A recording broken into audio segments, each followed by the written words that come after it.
مبارکہ کو آپ حضرات کے سامنے اپنے خطبے میں تلاوت کیا. توجہ میری طرف رکھیں گے. اس مقام پہ اللہ تبارک و تعالی فرماتے ہیں قل هل يستوي الذين يعلمون والذين لا يعلمون. اللہ فرماتے ہیں میرے لاڈلے اور پیارے نبی، آپ اپنی لسان نبوت سے اعلان فرمائیں اور ذرا پوچھئے اپنی امت سے کہ میری امت کے لوگوں بتاؤ، کیا دنیا میں پڑھا لکھا اور ان پڑھ بھی کبھی برابر ہو سکتا ہے؟ قرآن مجید نے دوسرے مقام پہ اعلان کیا قل هل يستوي الاعمى والبصير. میرا محبوب ذرا پوچھئے اپنی امت سے کہ کیا دنیا میں دیکھنے والا اور نہ دیکھنے والا بھی کبھی برابر ہے؟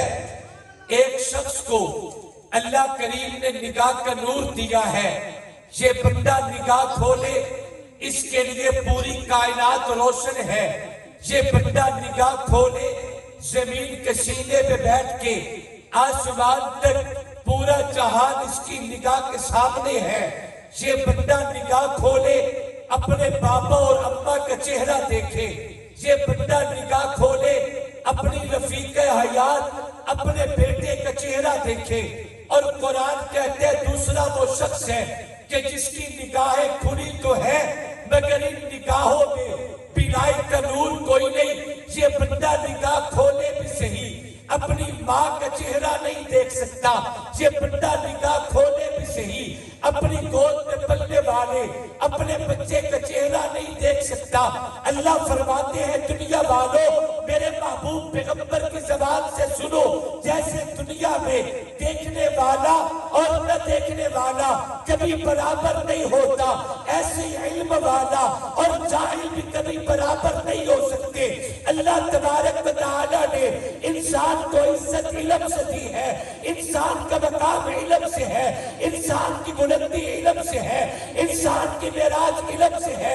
اگر آپ تھوڑی سی توجہ کریں اللہ تبارک و تعالی نے انسان عزت کی بنیاد پہ انسان عزت کی معراج علم میں بیان فرما دی. اگر آپ توجہ کریں گے جناب آدم کو رب نے پیدا کیا، قرآن اعلان کرتا ہے وَإِذْ قَالَ رَبُّكَ لِلْمَلَائِكَةِ إِنِّي جَاعِلٌ فِي الْأَرْضِ خلیفہ. اس وقت کو یاد کیجئے جب رب نے ملائکہ کو جمع کر کے فرمایا تھا کہ میں زمین کے سینے پہ اپنا نائب بناؤں گا، جناب آدم کو پیدا کروں گا. بات بڑی لمبی ہے. قَالُوا أَتَجْعَلُ فِيهَا مَن يُفْسِدُ فِيهَا وَيَسْفِكُ الدِّمَاءَ.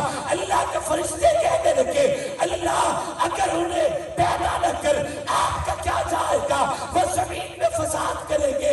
اللہ نے اس کے جواب میں فرمایا قَالَ إِنِّي أَعْلَمُ مَا لَا تَعْلَمُونَ. آگے چل کے قرآن اعلان کرتے وَعَلَّمَ آدَمَ الْأَسْمَاءَ كُلَّهَا. اللہ کریم نے جناب آدم کو علم دیا. جناب آدم کے سامنے جب علم کا دفتر کھلا اللہ نے ملائکہ سے کہا ذرا ان چیزوں کے نام بتاؤ. وہ مشستر اور حیران تھے. جناب آدم کو کہا ان چیزوں کے نام بیان کیجئے. علامہ سیوطی نے جلالین شریف میں ان چیزوں کے نام بڑی ڈیٹیل سے بیان کیے ہیں، میں تفصیلات میں نہیں جاتا. اللہ کریم نے فرشتوں کو کہا میرے آدم کو سجدہ کیجئے. سجدے کی بنیاد علم تھی، چونکہ جناب آدم کے پاس علم موجود ہے جبکہ ملائکہ کے پاس علم کوئی نہیں. میری اور آپ کے پیارے نبی حضرت محمد مصطفیٰ صلی اللہ علیہ وسلم کو اللہ کریم نے جو پہلی وحی بیان کی، اگر اس وحی پہ غور کرے پیغمبر پہ آنے والی پہلی وحی میں ذکر علم کا ہے. اقرا علم ہے، بسم ربک الذی خلق خلق الانسان من علق. اقرا وربک الاکرم علم ہے. اقرا وربک الاکرم الذی علم بالقلم علم الانسان ما لم يعلم. اس پہلی وحی میں رب نے علم کو بیان کیا. اے بابا اس میں کوئی تو رائے نہیں، انسان کو اللہ نے عزت علم سے دی ہے، انسان کو رب نے مقام علم سے دیا ہے. اور قصبہ بدل والو یہ بھی یاد رکھیے گا ہم کسی حقیقت کا کا انکار نہیں کرتے. میرے معاشرے میں علم دینے کے لیے مکتب بھی موجود ہے, اکیڈمی بھی موجود ہے, سکول بھی موجود ہے, کالج بھی موجود ہے, یونیورسٹی بھی موجود ہے, مسجد بھی موجود ہے, دینی مدرسہ یہ دارالعلوم حسینیہ بھی موجود ہے. اے بابا میرے شہر کا سکول ہماری ضرورت ہے, میرے شہر کا کالج ہماری ضرورت ہے, میرے شہر کی یونیورسٹی ہماری ضرورت ہے. مگر یاد رکھے میں جس علم کی عظمت کی بات کر رہا ہوں, کائنات میں جسے 100% علم کا نام دیا جا سکتے, وہ رب کی دھرتی پہ ایک ہی علم ہے جس علم کو اللہ کریم نے لوح محفوظ سے جبرائیل امین کے حوالے کر کے میرے پاک محمد کے سینے پہ نازل کیا ہے. ماشاءاللہ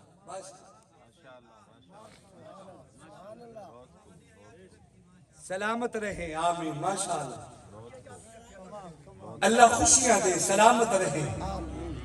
توجہ کریں, اس میں کوئی دو رائے نہیں. انسان کی عزت علم میں ہے, اور علم کیا ہے؟ میرے مدرسے میں 10 سالہ تعلیمی نصاب ہے, جس نصاب کو پڑھنے کے بعد میرے بچے کو آپ عالم کہہ سکتے ہیں, قاری کہہ سکتے ہیں, محقق کہہ سکتے ہیں, خطیب کہہ سکتے ہیں, مبلغ کہہ سکتے ہیں, مفتی کہہ سکتے ہیں, مفسر و محدث کہہ سکتے ہیں. 10 سالہ تعلیمی نصاب ہے. جیسے میرے سکول, کالج, یونیورسٹی میں مختلف علوم و فنون پڑھائے جاتے ہیں, ایسے میرے مدرسے میں بھی مختلف علوم و فنون کی تعلیم دی جا سکتی ہے. مگر حقیقت یہ ہے کہ یہ تمام علوم و فنون در حقیقت اللہ کے قرآن تک پہنچنے کا ذریعہ ہے. ان تمام علوم کی منزل صرف رب کا قرآن ہے. کیا ہے ان تمام علوم کی منزل؟ کیا ہے؟ علامہ اقبال رحمت اللہ تعالی علیہ نے بھی فرمایا تھا, فرماتے ہیں سوال یہ نہیں کہ تو کہاں پڑھ کے آیا, سوال یہ ہے ہی نہیں کہ تو نے پڑھا کیا ہے, کیا پڑھتا رہا. تم مدرسے میں پڑھ کے آئے یا یونیورسٹی میں پڑھ کے آئے. علامہ اقبال فرماتے ہیں سوال صرف اتنا ہے, شور ہے ہو گئے دنیا سے مسلمان نابود, ہم یہ کہتے ہیں کہ تھے بھی کہیں مسلم موجود, وضع میں تم ہو نصارا تو تمدن میں ہو نور. یہ مسلمان ہے جنہیں دیکھ کے شرمائے یہود, یوں تو سجد بھی ہو, مرزا بھی ہو, افغان بھی ہو, تم سبھی کچھ ہو, بتاؤ کہ مسلمان بھی ہو. علامہ اقبال کہتے ہیں ہمیں اس سے کوئی سروکار نہیں کہ تو کس مکتب سے پڑھ کے آیا ہے, کس کالج سے پڑھ کے آیا ہے, کس اکیڈمی سے پڑھ کے آیا ہے, کس مدرسے سے پڑھ کے آیا ہے. اے بابا سوال صرف اتنا ہے کہ تیرا بچہ ڈاکٹر بعد میں بنے, وکیل بعد میں بنے, تیرا بیٹا افسر بعد میں بنے, میجر و جنرل و کرنل بعد میں بنے, تیرا بیٹا جج کی کرسی پہ بعد میں بیٹھے, زمیندار بعد میں ہو, تاجر بعد میں ہو, دکاندار بعد میں ہو. اے بابا ہمیں سب کچھ بعد میں ہونا چاہیے, مدنی کریم کے دل کا غلام پہلے ہونا چاہیے.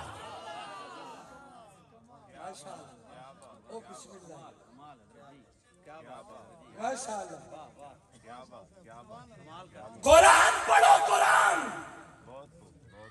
اپنے لیے قرآن پڑھو. عزیزوں کب میں نے منع کیا یا کب علماء نے منع کیا کہ تیرا بیٹا دنیاوی علوم حاصل نہ کرے؟ کب منع کیا؟ سوال صرف اتنا ہے, سب کچھ بعد میں ہونا چاہیے, تیرے بچے کا سینہ قرآن کا خزینہ پہلے ہونا چاہیے. مجھے دیکھنا ذرا. بعض لوگ کہتے ہیں کیا ملے گا قرآن پڑھ کے؟ طوطے کی طرح رٹے لگوانے کا آخر مطلب کیا ہے؟ ایک جملہ کہتا ہوں ذرا دل پہ لکھنا. سادہ سی زبان سادہ لفظوں کا استعمال کرتا ہوں. کوئی کسی دے پیو واسطے نیکی نہیں کرتا. کوئی کسی دوسرے کے ابے کے لیے قرآن نہیں پڑھتا. بابا اس جذبے سے بچوں کو قرآن پڑھاؤ کہ کوئی تو ایسا بھی ہو جو تیری قبر پہ کھڑے ہو کے قرآن کی تلاوت کرے. ہمارے بزرگوں نے قاسم العلوم والخیرات، منبع الفیوز والبرکات، حجت الاسلام والمسلمین، علامہ محمد قاسم علی نانوتوی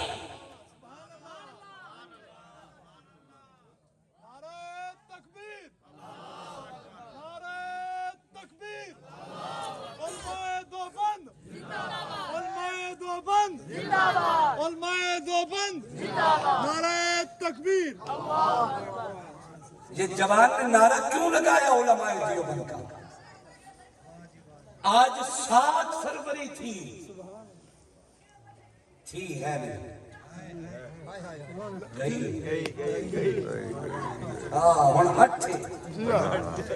لیکن جب تمہیں اتنے بٹھایا اس نے تاریخ کی سی جی بول میں اتھے تواڈے نیڑے آ جاواں. نہیں مت نیڑے آواں نال تساں بولو چاہ. سبحان اللہ.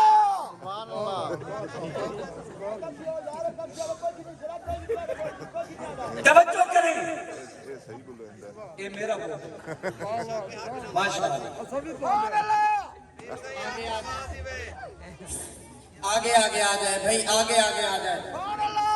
یہ جو ساتھی ادھر تشریف فرما ہے آپ ادھر درمیان میں آ جائے تاکہ ایک مرتبہ مجمع جڑ جائے. چلے کوئی نہیں, یہ سیڈا تے کھلوتے ہوں نا یہ بھی بھلا مند ہے. سوشل میڈیا تو دور ہے, جدو ویڈیو لوگوں نے دیکھنی ہے بلے بلے اتنا مجمع بیٹھن دی جگہ ہی کوئی نہیں, لوگ دیوانہ نہ لگ کے کھلوتے ہیں. چلو اپنے دلیوں تو سمجھا لیں. توجہ کریں 7 فروری کی تاریخ 1935 کی وہ یادگار تاریخ ہے جب تیرے بہاولپور کی عدالت نے انور شاہ کشمیری کی بحث پہ عقیدہ ختم نبوت کے تحفظ کا فیصلہ دیا.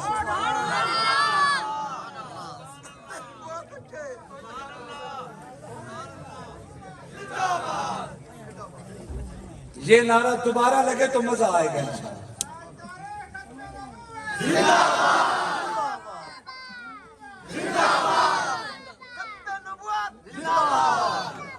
ماشاءاللہ. سید انور شاہ کشمیری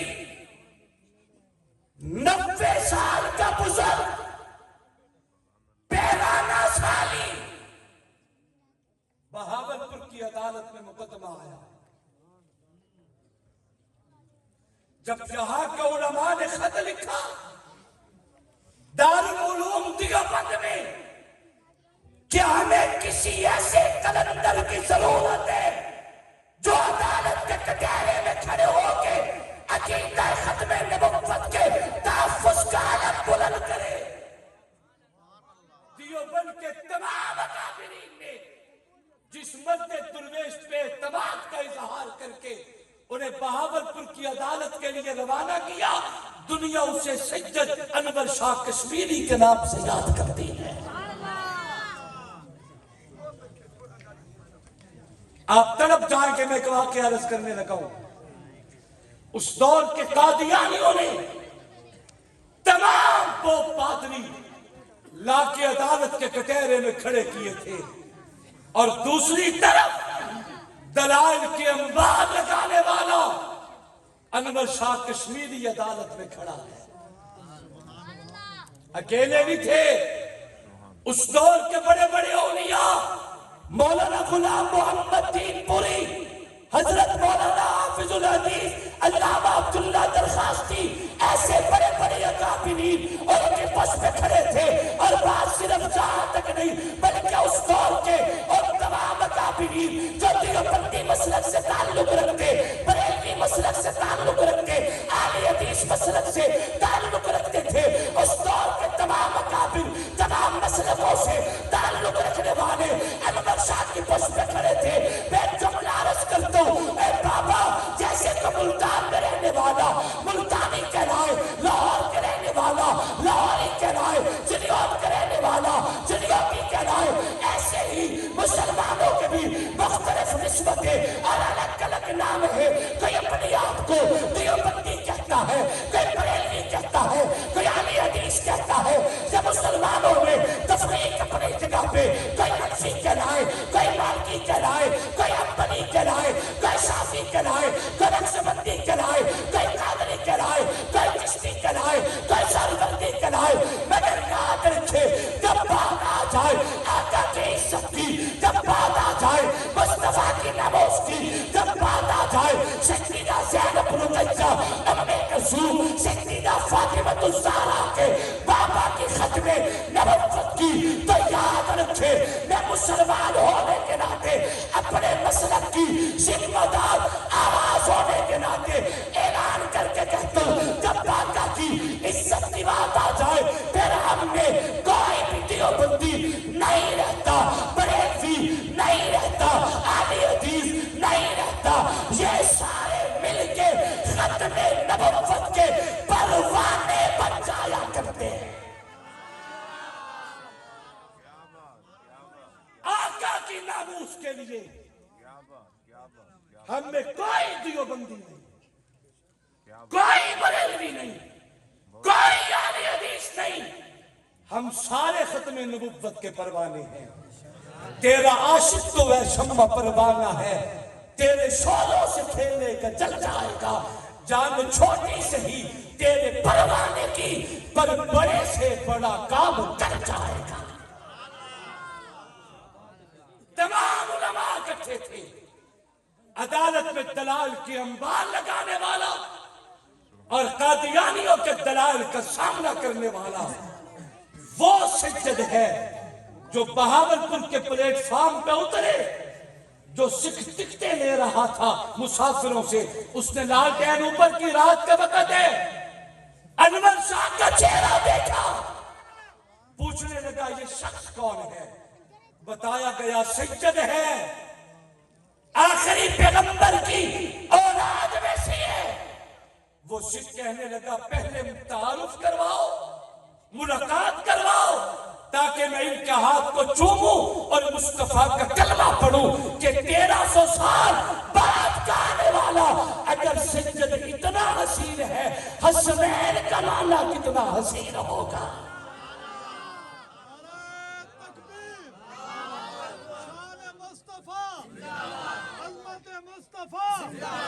مقام مصطفیٰ، صحابہ، اہل بیت، نعرہ تکبیر. حضرت قاری حذیفہ صاحب تمام پوپ پادری لا کے قادیانیوں نے عدالت میں کھڑے کیے. نمبر وار جھوٹ کو سچ کرنے کے دلائل دیتے تھے، رات کو دن کہنے کے دلائل دیکھتے تھے، کڑوے کو میٹھا ثابت کرنے کے دلائل دیتے تھے. اور دوسری طرف وہ جو دلیل دیتے ہیں انور شاہ دلیل توڑ کے ردی میں ڈالتا ہے، الزامی سوال بھی کرتا ہے. قادیانی اگلی دلیل لاتا ہے، انور شاہ دلیل توڑ کے ردی میں ڈالتے ہیں، الزامی سوال کرتے ہیں. جب قادیانیوں کے پاس کوئی دلیل باقی نہ بچی، انور شاہ کشمیری بکھرے ہوئے شیر کی طرح اٹھا اور ایک جملہ کہا. فرمایا مجھے دلائل دینے کی ضرورت نہیں، اس لیے کہ جب سورج چڑھ جائے اور چمک رہا ہو تو دیکھنے والے تو کیا نابینے بھی سورج کے ہونے کو محسوس کرتے ہیں. مجھے ضرورت نہیں ہے کہ میں آقا کی ختم نبوت پہ آپ کے سامنے دلائل پیش کروں. میں اتنا کہتا پاس کوئی دلیل نہیں بچی تو میں عدالت میں کھڑے ہو کے جھولی پھیلاتا ہوں اور طلب کرتا ہوں تمہیں دعوت اسلام دیتا ہوں ختم نبوت کے پلڑے میں آ جاؤ۔ قادیانی وکیل آگے بڑھا اور بڑی ڈٹھائی سے بکواس کر کے کہتا ہے ہم نہیں مانتے تمہارے نبی کو آخری نبی۔ جب اس نے یہ جملے کہے انور شاہ کا چہرہ سرخ ہو گیا، آنکھیں لال ہو گئی۔ انور شاہ نے جملہ کہا، فرمایا قادیانیوں اگر تم دعوت اسلام کو قبول نہیں کرتے میں دوسرا چیلنج کرتا ہوں، اگر تم کہو تو میں یہی عدالت کے کٹہرے میں کھڑے کھڑے تمہیں تمہاری انہی دنیاوی نگاہوں سے اگر قادیانی کو جہنم میں جلتا دکھا دوں تب تو میری آقا کی نبوت کو مان جاؤ۔ تمہیں یہی عدالت میں تمہاری دنیاوی نگاہوں سے اگر قادیانی جہنم میں جلتا دکھا دوں تب تو مان جاؤ گے۔ سختہ کاری ہو گیا، خاموش جیسے گونگے ہو چکے ہیں۔ ہم فتح و نصرت کے جھنڈے بلند کر کے جب عدالت سے باہر آئے علماء اکٹھے ہوئے، انہوں نے فرمایا کشمیری صاحب اتنا بڑا دعویٰ کہ تمہاری نگاہوں سے یہی عدالت کے کٹہرے میں جیتے جاگتے قادیانی جہنم میں جلتا دکھاؤ، اتنا بڑا دعویٰ کیسے کیا ہے؟ انور شاہ کی آنکھیں چھلک پڑی، رو کے کہنے لگے علماء کرام تم کیا سمجھتے ہو کہ عدالت کے کٹہرے میں دلائل کی انبار لگانے والا دیوبند کا فرزند انور شاہ کشمیری تھا؟ اگر تم یہ سمجھی ہو تو یہ بات خیال ذہن سے نکال دیجئے۔ عدالت میں دلائل کے انبار دینے والا دیوبند کا ثبوت نہیں، سبز گنبد والے محمد کا سچا وکیل کرک رہا تھا۔ اور مجھے یقین ہے اللہ اپنے محبوب کی